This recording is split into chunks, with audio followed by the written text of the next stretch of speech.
how we lost the ability to disagree and how to get it back. We live in a world where disagreement is everywhere. In the news, on your screens, across your dinner table. But is disagreement really the problem? Or is it how we disagree? Today we're going to talk about a quiet poison that's eating through our relationships, our workplaces, and even our country.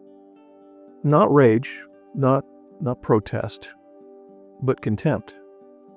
That flash of judgment that says, it's not just your ideas that are wrong, you're wrong. You're beneath me. You are worthy of scorn. You're about to hear some stories, ancient and modern, from Socrates to social media. We'll walk through every corner of life where contempt sneaks in, and we'll uncover a better way forward, one based not on agreement, but on respect. Stick around, because this isn't just a message about fixing the world. It might be about fixing your next conversation. Conversation that broke down. Two college friends, one studying journalism, the other studying law, catch up over lunch. They start discussing a recent protest about free speech on campus. One says, freedom of speech means defending even the speech you hate, even lies, because who decides what's misinformation? The other shakes their head and says, that's dangerous thinking. Lies get people killed. You sound like a conspiracy nut. Well, what started as a respectful disagreement just turned personal. One friend storms out. And here's the irony. They both value the truth, safety, and freedom. They just disagreed on how to best protect it. It's practically a rite of passage in college. One lunch, two friends, and a debate that ends with indigestion and unresolved tension. Some students gain a minor in political science, while others a major in traumatic exits. So what happened? Not the topic. Not even the disagreement. It was contempt. That flash of superiority that says, you're not just wrong. You're not even worth taking seriously. The real enemy. We're told we're more divided than ever, but disagreement isn't the problem. Disagreement is human. It's how we learn, innovate, and grow. The real issue? Contempt. It's the move from arguing a point to attacking the person, from I think you're mistaken to you are stupid, evil, or broken. The Stoic philosopher Epictetus once said, it's not events that disturb us, but our judgments about them. Disagreement becomes destructive not because of the idea, but because of the judgment we place on the person behind it. And yes, sometimes that judgment shows up in your head, sounding like a bad courtroom drama, where you're both the prosecutor and the jury. Contempt in every corner, a room-by-room tour. In the living room, relationships. Psychologist John Gottman spent decades studying married couples. He found that contempt, not anger, is the single strongest predictor of divorce. Not shouting matches, but eye rolls, sarcasm, sneering. Imagine a couple debating whether to eat out less to save money.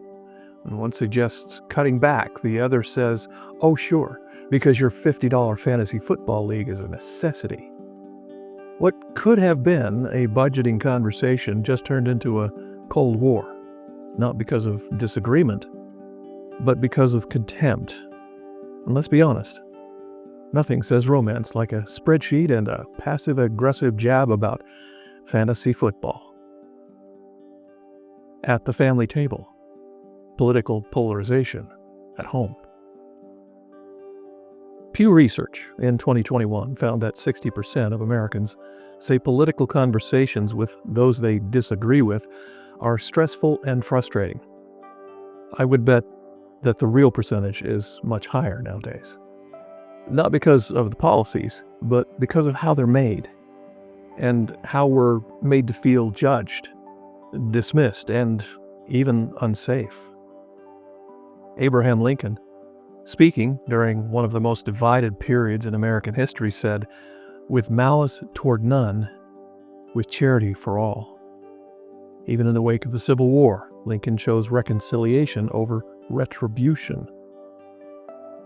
At work, professional contempt. At work, disagreement can and should lead to creative solutions. But contempt? That shuts everything down. Picture a team meeting. One member proposes a rigid solution to a customer service issue. Another suggests a flexible, hybrid plan. The first person feels dismissed, grows cold, and later quietly resists implementing the plan, even though the flexible plan actually ends up reflecting their values. Yes, people do that. As Marcus Aurelius put it, whenever you are about to find fault with someone, ask yourself the following question: what fault of mine most nearly resembles the one I am about to criticize? Online, public contempt performed for an audience. Social media rewards contempt. Outrage gets clicks. A student posts a nuanced take on healthcare. Someone replies, "Enjoy your privilege, Karen." A proud dad shares a photo of his daughter's science project. The comment thread becomes a battle over education policy. Contempt becomes content. Mockery becomes a sport. And let's be honest, it's hard to walk away from a 47-comment argument about a toaster brand without rethinking humanity just a little. Socrates took a different approach.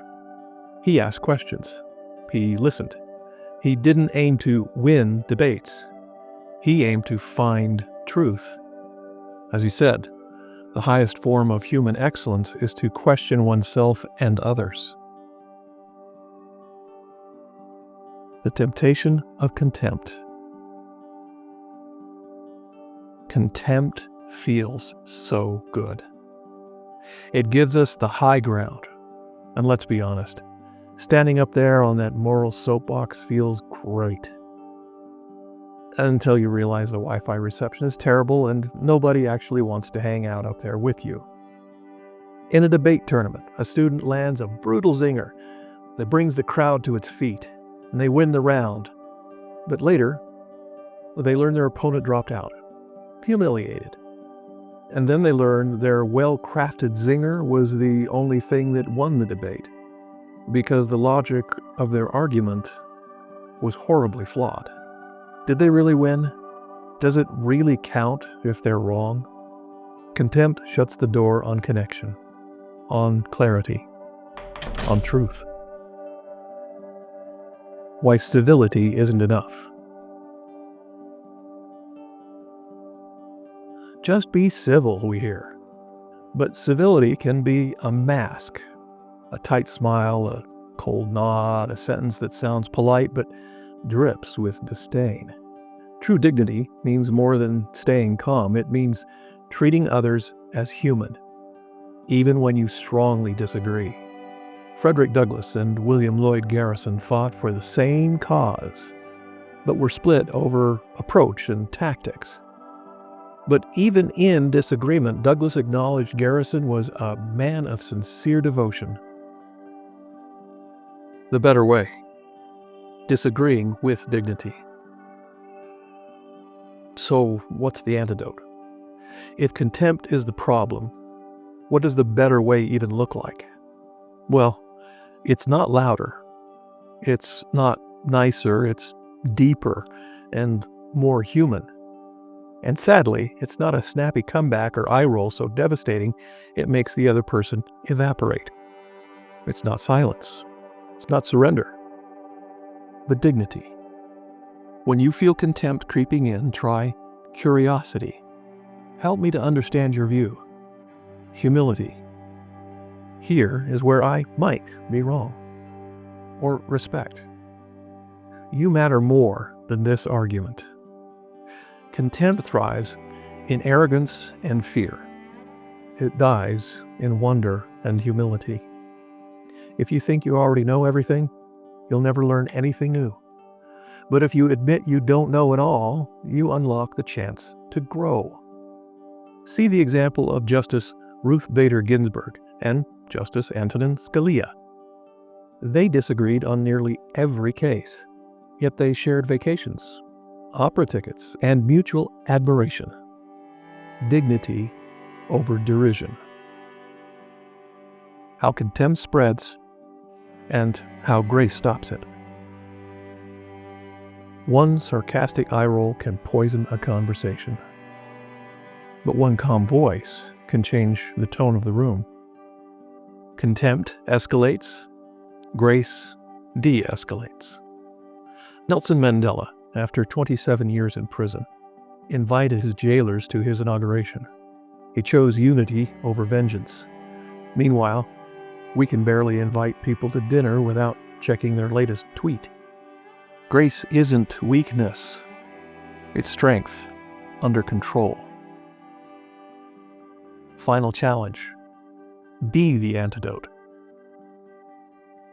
You won't fix the internet. You may not fix your uncle, especially if he still thinks fax machines are secure forms of communication. So good luck with that. But you can change the temperature in every room you enter. Don't try to win every conversation. Try to be someone worth listening to.